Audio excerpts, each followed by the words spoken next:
Kevin Murphy is an internationally recognized award-winning portrait painter and illustrator. He is the founder of Art Academy Studios. Welcome to the show, Kevin.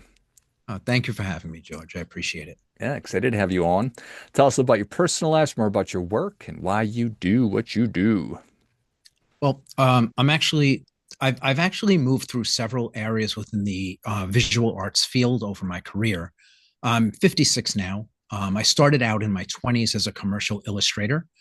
I did mostly science fiction book covers, and then I got into kind of mainstream illustration. I've painted just about everything from Camel cigarettes, advertising, Star Wars, Jurassic Park, and even religious greeting cards. Hmm. As an illustrator, I've painted in almost every corner of the industry. I eventually got out of that because I saw the writing on the wall with all of the digital art that was coming up. This was at its infancy, but I could see it where it was going. And so I moved out of the field and I got into doing portrait work, and I opened a publishing company. So the publishing company, I ran the art department, and we did about 157 titles, all science fiction, fantasy. I actually worked on the limited edition of Game of Thrones. So I'm sure your listeners know what that is. So I got to work with George R. R. Martin for about 7 years on that project. That was Nice. fun. Yeah, it's nice to be behind the scenes on a project like that. He wasn't as much of a household name as he is today. I mean, he was a huge seller, but the mainstream people in this country around the world didn't really know who he was. Now I think he's in the top two or three most powerful people in Hollywood. But but I did portrait work and I had the publishing company.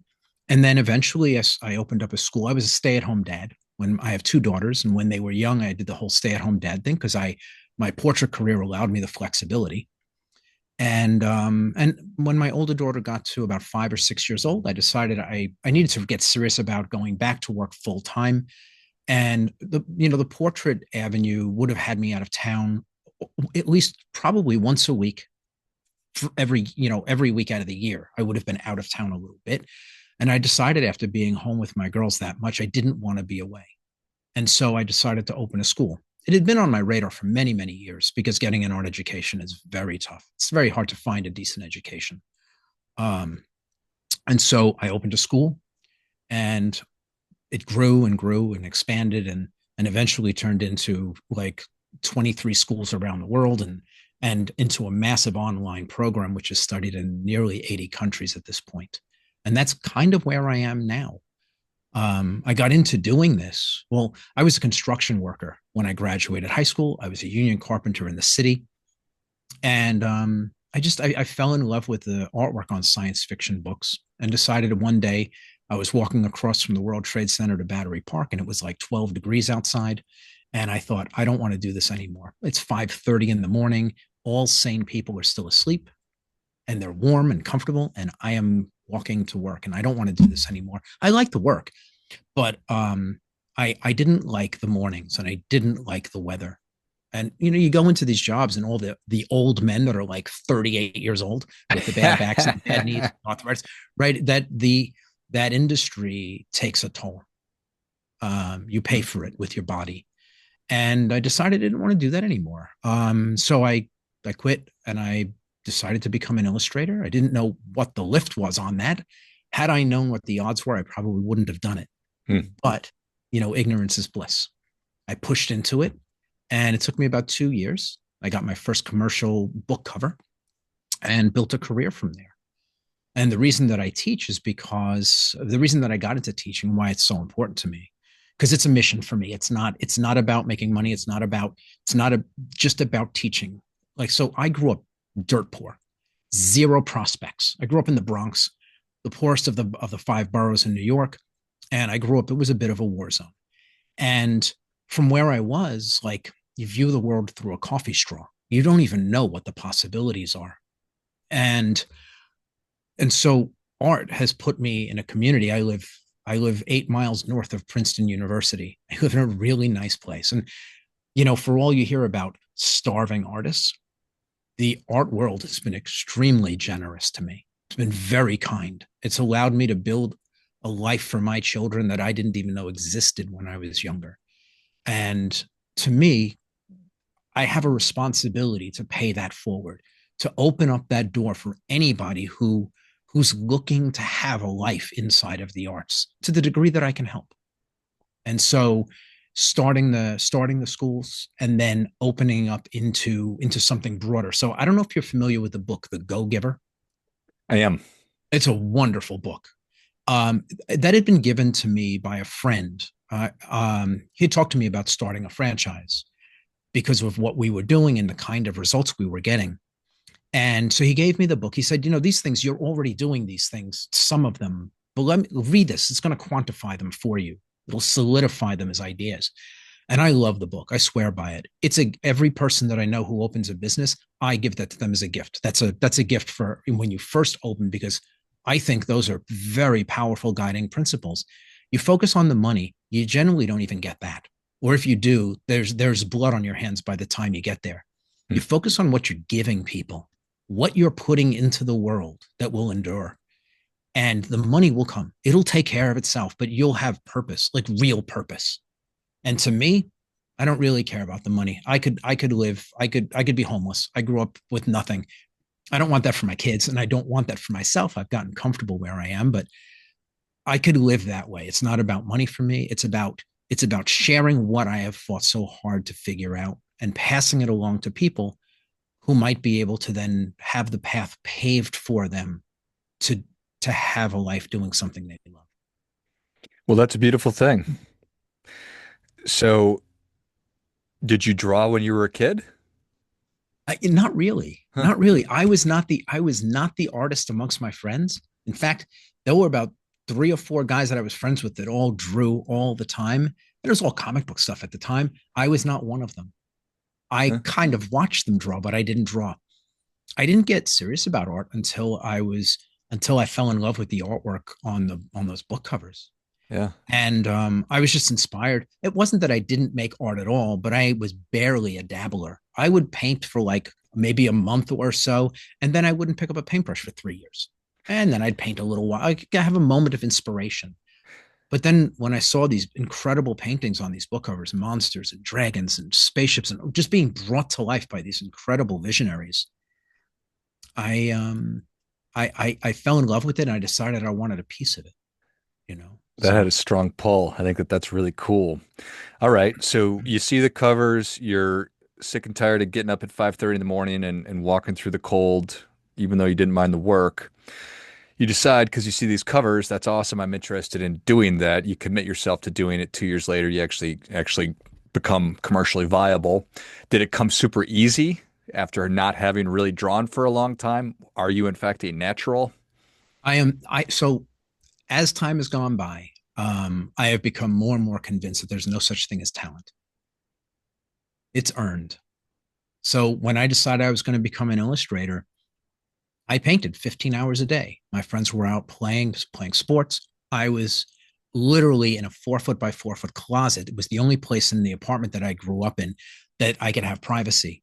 So I emptied coats out of a closet. It was 4 feet by 4 feet, and I painted in there, turpentine fumes and all. Explains a lot of brain damage. And I did that. I was working 15 hours a day. I was the coming out of the closet jokes never ended. Mm. But I painted in day and night as much as I could. And till I got where I wanted to be. Um, I have the gift of being extreme. Mm. I don't do anything in half measure. When I quit my construction job, I went into the building, I went up to the locker, I took all of my tools out and I handed them to an apprentice. Wow. I burned the ships Yes. and I packed it into my home. Yeah. And so, like for me, when I decided I was going to be an illustrator, it was all in. I didn't do anything else. I was on a mission to get to that place. And so I went to the School of Visual Arts for 1 semester. It was the number one school in the country for illustration at the time. Um, and I got it, there was an education in that. I got in, and I'm not supposed to be trashing schools, but I got in. I get warnings about this stuff, but I got in, and I realized like I was paying it out of my own pocket, and so I realized that I wasn't going to get an education there, and I probably, based on what I showed them as a portfolio, should never have been accepted into a school of that caliber. Mm.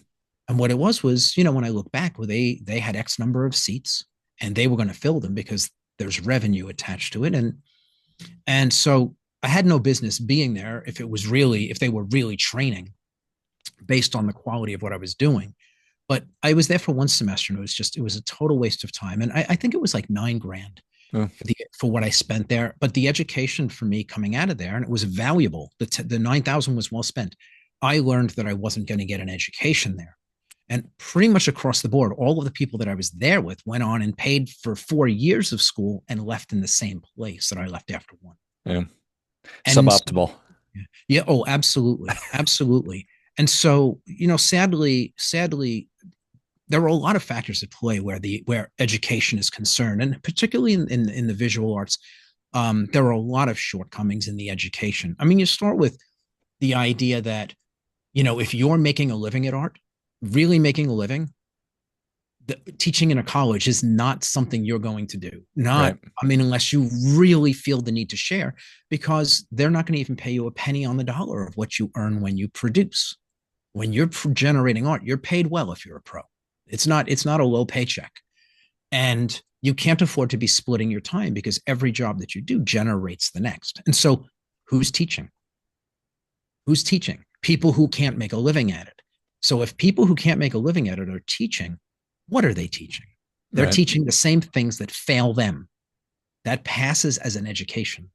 I don't know. That doesn't make sense to me. If you had the choice to learn how to golf, studying with Tiger Woods or studying with Bob at Bob's tee shack, where are you going? Bob Probably just Tiger is a Woods. yeah, probably. And it's not that you're going to get everything from him, but he understands what it is to be out there, literally doing it and winning. He's going to have different philosophies. The philosophies alone are probably worth the price of admission, right? And he has an understanding of how you get where you are or where he was. And so that alone, right? They say, like, you were the average of the 5 people you spend the most time around. You spend time around 5 people like him, you will be incredible. You know, you may not be the best. You may not be equal to any of the 5, but you will be incredible because you're just not going to slack in an environment like that. Amen. Well, I'd be remiss. You mentioned that you saw the writing on the wall with digital art, and that was, I imagine, some years ago. And now here, Yes. and now, and now here we find ourselves here with AI, and I can prompt it to make any picture that I want, and some of it's good, and who knows, maybe they're going to be able to make full-length feature movies here soon. So, how are you thinking about that, being that who you are, the experience you have, and then looking at tea leaves? Yeah. Well, so I would start by saying I love what digital art has done to the art world. I love it. A lot of traditional artists really hate it. I think it's wonderful. And the reason that I think it's wonderful is that in the past, like when I was coming up and it was only traditional artists that could produce professional level work, excuse me, you might only have 100 professional illustrators with 100 visions. Now, because of the digital tools eliminate a large portion of the need for the knowledge to create. The tools do a lot of the work for you. You have a million people with a million visions. And the visions are so powerful, the viewpoints, the ideas. The art world is so rich because of the number of people who are now included in it because of the hand up that the digital tools give you. And so I love what digital art has done. And I can sit in absolute amazement at the quality and the impressive nature of some of these works. And I think AI is going to take it, I think, even further than that. And that's fine. I think from a creative standpoint, I think that's wonderful. The more the merrier. And I've always felt like, so when I was an illustrator competing against other people with skills, I trained people all the time when I was young. I shared everything I knew. And I would have other artists say to me, like, why would you do that? Like, there's only so much work. And my take on it was very simple. I earn my right to my place, to my work every day when I show up. And if I train people and they become better than me and I wind up replaced for it, well, so be it. The world, the art world, the illustration industry benefits from that. It moves on. And what that does is it inspires me to never get comfortable with where I am. I don't get to have 20 years under my belt and then sit back and relax because I'll get outpaced by the young people. So for me, by doing that, I was giving back, helping other people kind of, see their dreams come to fruition. And in the end, it forced me to stay on point, to not get comfortable, to not just, rest on prior successes. And I think that's a very healthy thing. I see a lot of artists that they get settled into a point where their name guarantees them work. And you can see, 1% at a time, the magic fade. And so I don't ever want to be that person. And I think that's a very natural thing. I think you have to fight that every day. And so as far as the AI stuff is concerned, I think there's this kind of two sides of it. One is that AI at some point, I don't know how soon. Like I pay attention to a lot of the AI conversations, and some of them are a little bit scary, how fast the stuff is moving. Um, but I welcome the all of the amazing ideas that are going to come, all of the things that humans have never thought of. I heard something the other day. Some problem had been put in front of AI. It was a game. It was a game. I forget the name of the game. Go, but basically, the AI that was playing did something that made no sense, and it was like, but it was a winning move, and it was like no human would have come up with that. And it's like, what does that look like in art? What does that look like in technology? Yeah, it can be a little scary. It's always scary when, when like we have, as humans, we have become accustomed to being the smartest thing on the planet. And that is about to change. What does that look like? Mm. Do we become obsolete? Like this is a status we've had since the beginning of our time here. What does it look like when that changes? How, like, do we panic? Do we fight it? Do we welcome it? Do we work with it? I don't know what that even looks like. I mean, all of the movies that I've seen, this is not going to end well for us. Right. No, I But appreciate that. yeah, but But I think in the end, I think where the artwork is concerned, um, AI AI it promises it's the way we think of AI from when it first started being introduced back probably in like the 50s, the idea of machines taking doing the work for us. It always leads to the idea of a utopia where our menial tasks are taken off our shoulders. All of those things are done, and we as humans get to live a life of enrichment, to dance and to sing and to make art and to play because we're not burdened with having to make a living and growing crops because we have robots that do it for us and they do it better than us. And so, from that standpoint, if I've built something that allows human beings to enrich themselves and become extraordinary at something like art, I don't feel threatened by AI at all. I think that this contribution, what I'm trying to build, is evergreen. It's not going to end with me. And well, at least I hope that it doesn't. I hope that it goes on and that people are able to take this and utilize it and do with it, see their artistic skills develop so they can express themselves in that format. And I hope that that lives long past me. I love it. Well, Kevin, thank you so much for coming on. Where can people learn more about you, and where can they learn more about your courses and Yeah. your academies? Yeah. So, well, the brick and mortar schools, they're scattered around. That's artacademystudios.com. And you can just look that up. There's locations. We have, I think, 21 in the US and two overseas. But actually it's the online program that people would want to look at, and that's evolveartist.com/lifeblood. We've got a landing page for your audience. They'll be able to get a few free things, see how our education works. We deal simply in the basics. We deal in fundamentals, which are relatively simple. Like I don't believe in advanced ideas or techniques. I believe in an advanced understanding of the basics. If you have those, you'll win every time, and it keeps it simple. There's a lot to be said for keeping it simple. Well, Kevin, I appreciate it. If you enjoyed this as much as I did, show Kevin your appreciation. Share today's show with a friend who also appreciates good ideas. Go to evolveartists.com/lifeblood and check out all the great things that Kevin has been talking about and see if it's a good fit for you. Thanks again, Kevin. Thank you for having me on. Until next time, remember, do your part by doing your best.